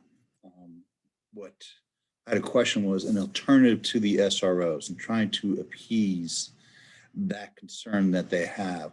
What have other districts that have been successful in doing that? What have they done to, how do I say this? I think that if we had an alternative to the SRO, an answer for not having the SRO, that would appease a lot of the outrage and the concerns that you would have from the hard, staunch opposition. That's the first thing that I had a question. And one thing that we've done at the State's Attorney's Office is we've reached an MOU with the county school system, in that when schools get back in lieu of doing an expulsion, what they'll do is they'll do a diversion program. Now that's a short term, so they'll stay in school, but they'll have to do counseling or an evaluation to identify what's at issue. What we're trying to do at the State Attorney's Office is identify what the issue is for the underlying problem and then deal with it from there. And that's one thing is that, and I thank you for inviting me to this, because quite often people see as a prosecutor, particularly a white prosecutor, that I just want to lock everybody up. And that's far from what we do. And you'll see when we come to know each other, you'll see that I've been doing this for a long time. And then I found that locking up is not the way to go through it. The idea is to find out what the issue is, what's causing the behavior for the youth. And that's my immediate reaction, my immediate concern. And that's what I see. The systemic institutional racism is something that we have to deal with. But in my job, what I deal with, and I'm not belittling it by any means, please take that back. But what I'm talking about is in terms of the reality, political reality, in terms of the short-term resolution for what we're looking for. Is how can we do that right away? Sure. So on the alternatives to SROs, I think part of the question is, why do we have SROs in school? And what are they doing when they're in school? So first of all, I think we should never see SROs as counselors. They're not trained to be counselors. Often that's what we say they're doing. They're the coach, they're the counselor, they're a cop. And so we've got to be clear on that. And I would say that in schools where they've decided to remove police, what they've decided is, I mean, it gets to your point, your second point, which is like, what are the root causes of the issues that they might be addressing? And so we don't need a police officer to deal with two young women or two young men who got in a fight over a relationship and the triangle. We don't need that, right? Like, that's not how that situation needs to be resolved, right? We can have conflict resolution that we're going to deal with that, right? Or it is that we need somebody that is a highly trained mental health professional. Or it is that young people need engaging curriculum. Or it is, I mean, there's lots of things that are we don't need an officer, a police officer, to do these things, right? The thing that people would say is the one thing that we need a police officer to do is usually protect us if there's a mass shooting or something like that. And now we have schools that have all kinds of military equipment or have hardened themselves so that we've got cameras and doorbells and all those kinds of things that can help protect us from the outside intruder. And so really that's the question, is what do we need them for? And is there another way? And I would just say to you, Mr. Glenn, is that on the issue of the diversionary programs, the thing that I would say about being careful about diversionary programs is that you can have a diversionary program that becomes a dumping ground, that becomes another way of getting a young person out of the building and not keeping them on track academically. And that we should be thinking about, when we talk about like giving them the supports, right? Like if they need counseling and they need, et cetera, what's the proper agency within a state government or a county government to do that, right? Like we're seeing police now say, well, we're gonna set up counseling, or we're gonna be the ones to have mental health people respond to 911 calls. That shouldn't be the police department, right? Like, let's start thinking about what is our job. If there's a social service agency, Bring them in to do that work. It's not the police job. It's not the prosecutor's job to provide mental health counseling or a social worker. Like, how do we bring in another agency that is their lane and their job to do that? So I would say we've seen good diversionary programs, and Dewana can later on tell you about one of the programs that we worked with down in Broward County. But I always tell people, just be careful that it could be another way around giving us the same results. All right. Thank you. So we have Ms. Parker and Ms. Pope, and then I think if anyone else has a question after that, we'll have to, Ms. Rawlings, if you'll be able to send out the form so people can include their questions, because we're also running up against time right now.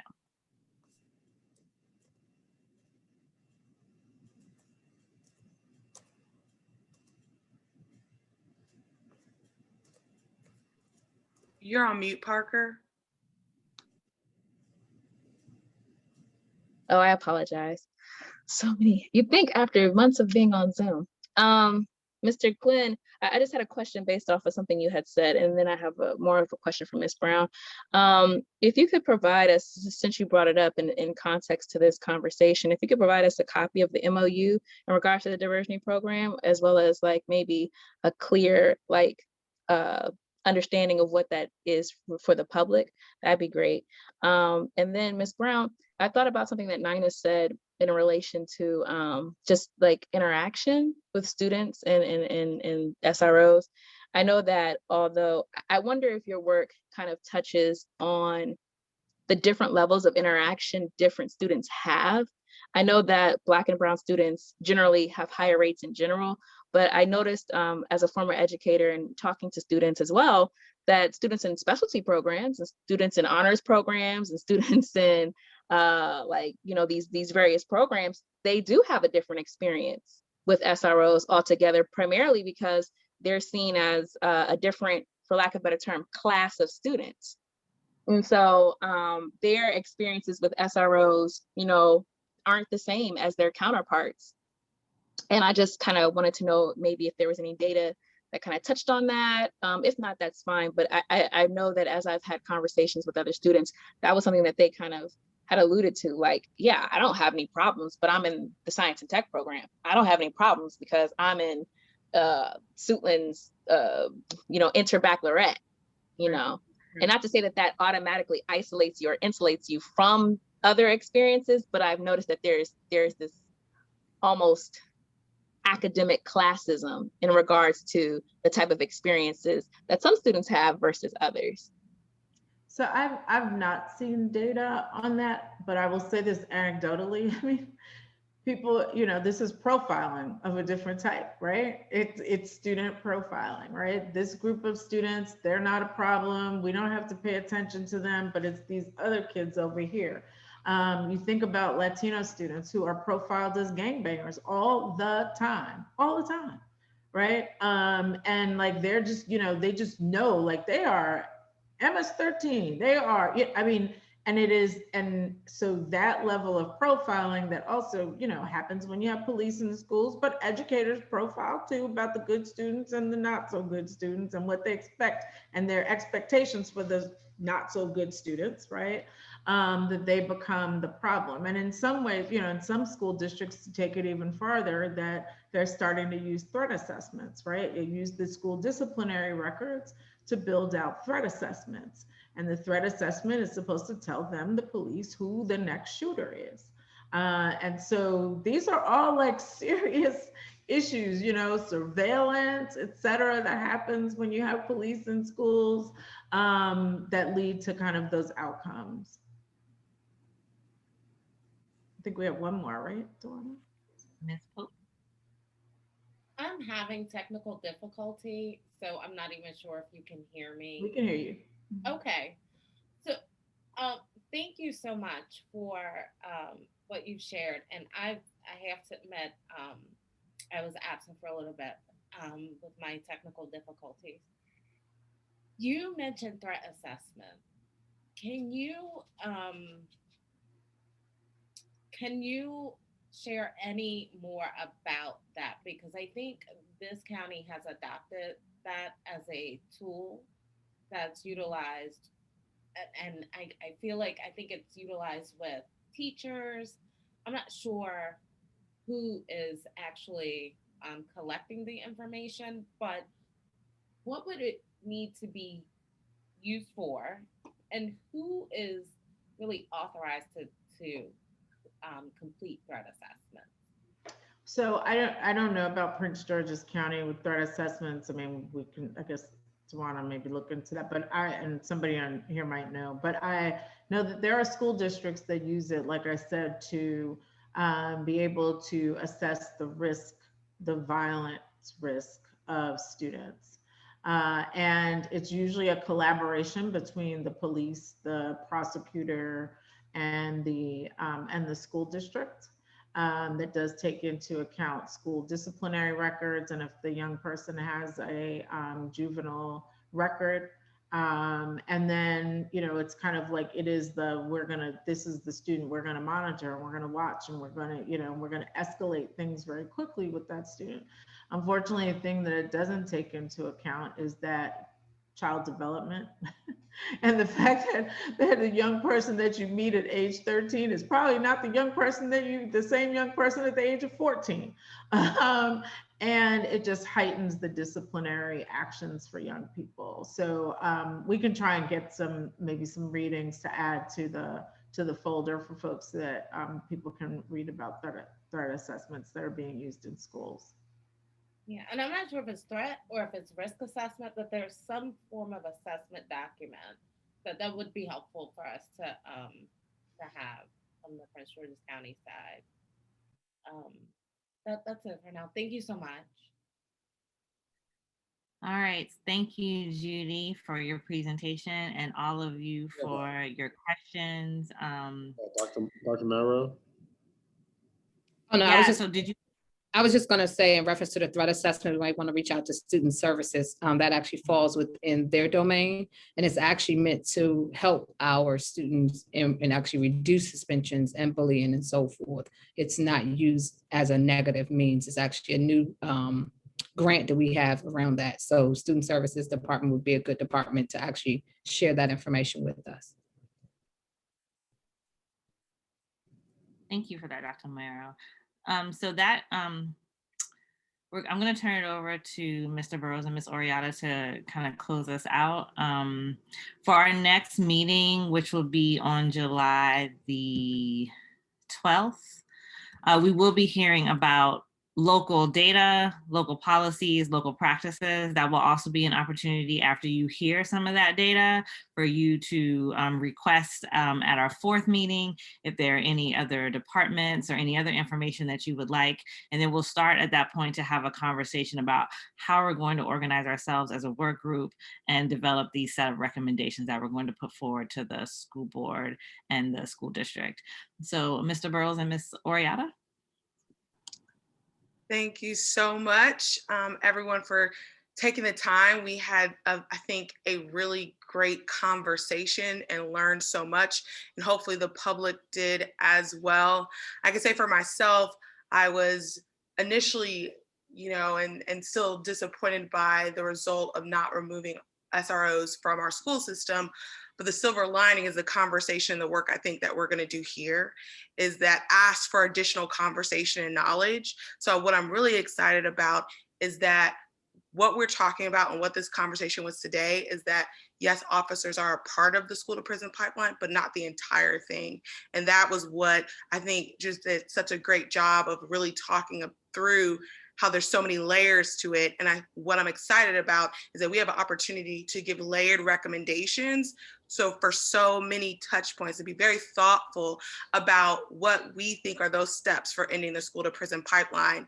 And so for community members, if you want to be engaged with this work group, you have questions or thoughts, you have the opportunity to send an email to boe.stpp@pgcps.org. We'll also have a website landing page on the board website soon where you'll have information around the resolution, and you'll have access to all of the presentation and reading materials that we're going through as a work group. So you have the opportunity to learn with us and expand your knowledge as well throughout this process. Also, if you want opportunity to rewatch or share these meetings with someone else, these meetings will also be posted on the PGCPS YouTube page. So you have the opportunity to share the message that way. So again, just want to thank the Advancement Project and Judith for your presentation. I feel if you were coming in entry level or you had years of experience, you walked away with a better understanding and a framework.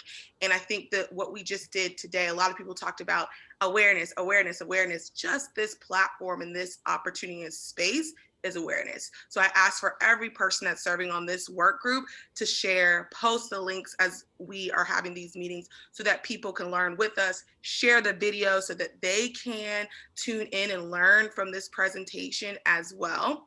And I will pass it to my wonderful co-chair, Ed Burrows, for any final words. Yes, thank you so much, Crystal, and thank you so much, Judith, and all the work group members. Amity, is your hand up? I wasn't sure if it was left up from before or if this is new hand. It is a new hand, but I can wait until after the meeting. I don't know how to take it down. I can't. Okay. No worries. But I just want to thank everyone. I want to welcome some new faces. Mike Glenn has officially joined the work group. So thank you, sir, for being a part. I think you have a great perspective that we can definitely benefit from. Shamoya, I'm so excited to have you here. And all the work that you do at Annapolis is just so wonderful. And so I look forward to the expertise that you bring. And I'm so excited to learn from you and get some great recommendations from you. I mean, you already have them, I know, because I know how you work. So look forward to working with you in this capacity. So I just want to thank everyone. I echo everything that Crystal said, and I adjourn the meeting at 7:03 p.m. Thank you. And is Nina still here? No, she's gone. Okay.